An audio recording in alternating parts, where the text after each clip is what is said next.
Hey everyone, it's your girl TeraMichelle. Welcome to or welcome back to my channel, Opinionated Scents, our safe space to discuss all things fragrance, whether we like them or not. Today's video is going to be about my top 13 fragrance houses because I could not choose 10, and my favorite fragrance from each house. So let's jump right into the video. In the number 13 spot, we have the house of Viva La Juicy Juicy Couture. This is Viva La Juicy La Fleur. So I have gone through so many decants of this fragrance. It is one of my favorite traveling fragrances. I've gone to Florida with this. I've gone to South Carolina, North Carolina, Arizona with this. It just is so beautiful. The thing that I love about this the most is the fact that people who I know tend to judge themselves on their appearance and how much their purse costs and their shoes costs and their car costs. Compliment me on this fragrance left and right. And I know in my head and in my heart that if I were to tell them what I was wearing, they would probably just faint on the spot. It just gives me the giggles because people love to hate on this house.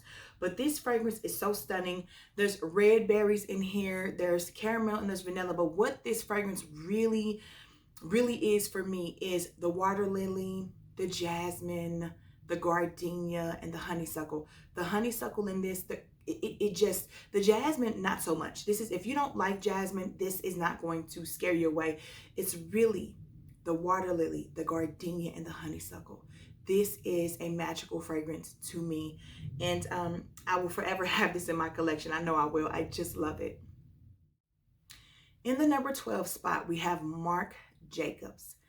He has gotten really good over the past year with dropping Perfect and then Perfect Intense, and Daisy also Intense. I'm just really loving all of those, but there is one tried and true staple from his house that has to always be in my collection. I recently just went through a 1.7 ounce bottle and purchased a 3.4. This is Marc Jacobs Daisy Love Honey. Oh, as I live and breathe, the cloudberry notes, whatever that is, I love it. I love it. This is so sweet, so feminine, just absolutely gorgeous. And the compliments do not stop with this one. So this is definitely my favorite from the house of Marc Jacobs. In the number 11 spot, we have Jimmy Choo. I really do love every fragrance that I have from the Jimmy Choo house. But this newest one, man, the peach, the jasmine, the vanilla in here. There's also, I think, some mandarin orange and some red lily, but it's about the peach, the jasmine, and the vanilla. This is I Want Choo by Jimmy Choo. That is such a cute play on his name, I Want Choo. And a lot of people say it like that, they just do. They're not like, I want you. It's like, I want you, baby, what's up? You know what I'm saying? That's hilarious. But this is such a beautiful fragrance. I really adore it. As I dwindle down my collection, I do see me repurchasing this again one day. It'll be gone sooner than later. I think I'll probably go through it this fall. Definitely finish it off in the winter. It will be missed. I'm already mourning it and it isn't even gone yet. But if you haven't gotten your nose on this one, try it. If you don't mind a jasmine bomb fragrance, this just might work for you. In the number 10 spot, we have the house of Dior. I know some of you are clutching your pearls because you're Dior girls. Dior is okay for me. With what I have, it's the Poison Girl line that really keeps it afloat for me. I could really take or leave Hypnotic Poison. It's not my fave. Absolutely Blooming is pretty. Bloomy Bouquet is gorgeous, but it doesn't last. So give me this one and I don't need anything else. Although I do like the Eau de Parfum formulation as well as the Unexpected formulation. But for me, it's definitely Poison Girl Eau de Toilette formulation from the house of Dior. Some people say it smells like an orange dreamsicle. Some people say they smell root beer. It starts off with frosted orange, bitter orange, and orange blossom. So the orange part cannot be denied. But this is so feminine and so sensual and just so fun and flirty. And I just feel so youthful and I love this. This is a top 10 for life fragrance for me, y'all. Again, Poison Girl Eau de Toilette formulation. The Eau de Parfum is cool, but there's something magical in this bottle. In the number 9 spot, we have the House of Dolce & Gabbana. And I own 15 fragrances from this house, so I'm going to allow myself to choose 2 different fragrances. I had to choose one, of course, from the light blue collection because I have so many flankers. And if you've watched my light blue collection video, then you know what I'm going to pick. This is Escape to Paneria. So full name, Dolce & Gabbana Light Blue, Escape to Paneria. I also had to choose one from the One collection. This one is The Only One by Dolce & Gabbana. That beautiful coffee note, baby. It gets me every time. I absolutely love this fragrance. I need to make a conscious effort to wear it more because I love the smell, and this is absolutely the time of year to be wearing it. So again, Escape to Paneria and The Only One. In the number 8 spot, we have the House of Hermes. I love their complete Un Jardin collection, of which I do have a video. The Eau de Merveille collection, as well as the Twillies. All except for Eau Ginger. That's right. Not for me. So it was really hard to choose. I was really looking at the original Twilly de Hermes. I cannot deny it. I love that fragrance. However, I decided to go with the one that was palette changing. That was my first spicy citrus. That was really my first introduction to a citrus that wasn't actually zesty at all. And that is Eau de Merveille. I love this. Y'all know I love this.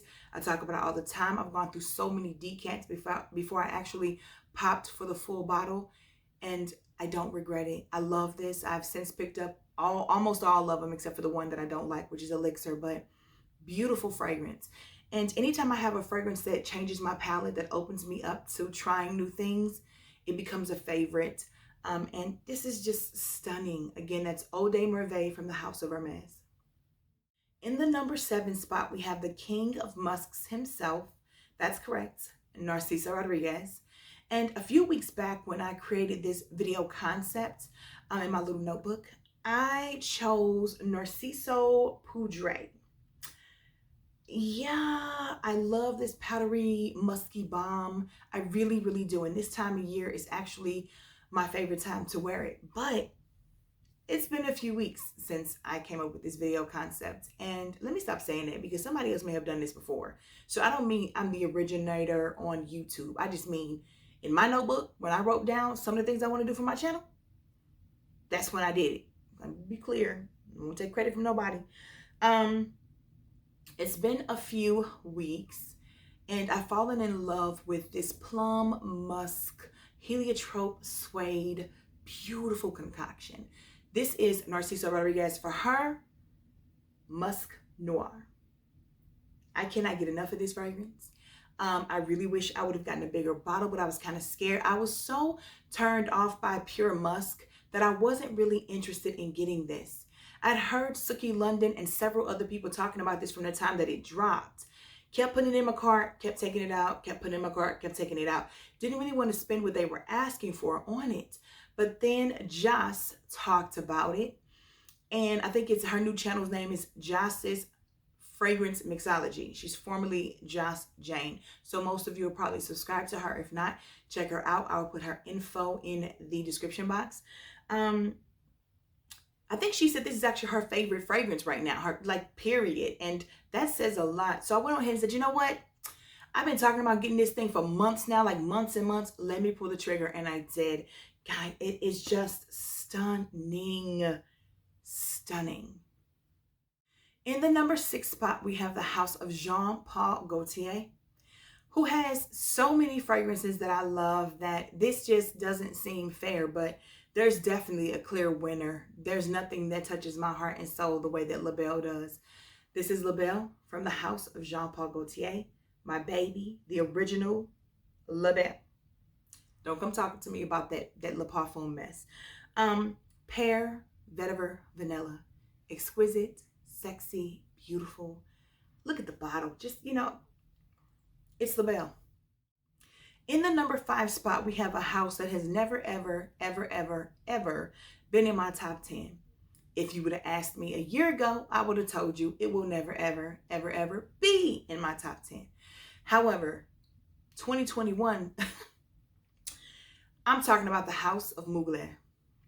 I have purchased so many Mugler fragrances in 2021. I'm still trying to just wrap my head around it. But of course, there can only be one, and that is always going to be Angel Muse Eau de Parfum. We talked about this spicy baby, that hazelnut spread, the patchouli, the vetiver, the pink pepper, and even the little bit of zest you get from the grapefruit, a little bright energy to make sure it doesn't just stay too heavy. Top 10 for life for me. Every time I smell this fragrance, it literally does something to me. Like, it hits me like a ton of bricks, and I go, why don't you just wear that every day? Like, this is one of those fragrances that is so addicting and so intoxicating to me when I smell it that I just can't deal. I love this fragrance. In the number 4 spot is another house that has never been in my top 10. And actually, I started to accumulate a lot of these fragrances in 2021 as well, just like with Mugler. But I can't deny that I'm loving what I'm picking up from this house. This was a much harder decision because it has the L'Entrée line, there is the Dahlia de Vie line, and then there is the Live Irresistible or Irresistible line. So it was really hard to choose one. But there is one that I picked up this year that just blew me out of the water. Even though I think it was released in 2020, it's the Eau de Parfum version, not to be confused with the 2021 release, which is the Eau de Toilette. This is Irresistible by Givenchy. Number 4 spot, the House of Givenchy. Favorite fragrance, Irresistible. In the number 3 spot, we have one of the most amazing rose fragrances ever created. It is deep, it is sensual, it is so sexy. It's perfect for date night or if you want to wear it to work. It's very versatile. I love this fragrance. I talk about it all the freaking time. My number 3 house is Giorgio Armani. My favorite fragrance, Eau de Parfum. Do I need to say anything else? Like, come on. I talk about this all the time. How many lists has she been on? I have a full dedicated video, I believe, to all of my flankers from the C line. So, yeah, she's my baby. Even though sometimes my number 2 and 3 switch, for this list, right now how I'm feeling, I had to put this one as number 2, and that is the House of Lancôme. Now, this choice was ridiculous. I'm talking about from all of the diamonds to the La Vie Bells to the Idals to the, Trésor Midnight Rose, like Trésor in Love. Like, I have so many fragrances from the House of Lancôme that I love. I just recently purchased Roses Barbaranza. So, but there is one that just makes me weak when I smell it. Like, I feel like I'm just so beautiful, even if I may not be looking it that day. You can't tell me that I'm not just happy and pretty and just in love with fragrance when I smell this. This is Trésor La Nuit Musk Diamant. I can't, y'all. I cannot help it. I love this fragrance. I love musk. I love sweet fragrances. I love powdery fragrances. There are just some things that go together so well that they just cannot be explained when you're trying to come to terms with why or how you love something so much. Out of this entire house, this entire line, all the fragrances that I own, this is the one without a doubt. I didn't even have to second guess it. This is it. She is her. And now it's time to discuss my number 1 fragrance house and my number 1 fragrance. Before we get into that, please don't forget to click that like button. Also subscribe to my channel, join the Terra Squad. I'd love to have you here. And select that notification bell so that you never miss any of my future uploads. And let's get right to it. Number 1 house, Guerlain. Number 1 fragrance, Mon Guerlain Eau de Parfum. Come on. Although I'm going to tell y'all something and you got to promise not to judge me. Where is she? This baby right here. This intense version, she's creeping up. She's creeping up, and I don't know. Look, it's okay. I don't know, y'all. I am craving her. I am obsessing over her. This will always have my heart, as this has been my #1 favorite perfume of all time for the last 3 or 4 years. So that's no small feat, okay? That's saying a lot. But the intense version, when it gets colder outside, I just start craving it. And she is just so, she's a little bit more complex. And, I don't know. But for the sake of this, she is still my favorite. So that's the one I'm going with. Yo, there are a lot of gems in this line, though. Don't jump over to the Aqua Allegorias and get me started with that. The House of Guerlain is amazing. Don't get me jumping over to the Arts and Materials collection, either the private line, baby, because I could talk about that all day. I love the House of Guerlain. I love Mon Guerlain, as you can tell. Look at all the flankers. Like, come on. This is all Guerlain until you get to the Sugarfuls. But this is all Guerlain. You know I always want to talk to you in the comments, so drop below. Tell me your favorite fragrance house and your favorite fragrance from that house. Can you do it? I know sometimes y'all think I be asking y'all the toughest questions. I don't try to, but if I can do it, I know y'all can do it. And you can drop your favorite 3 houses if you want to, and your favorite fragrance from each. Let's have fun. I'll see you guys in the comments, and until then, bye. You got that voice back. Almost at 100%. Bow, chicka, bow, bow. I can't deal with myself. I don't know how y'all do it.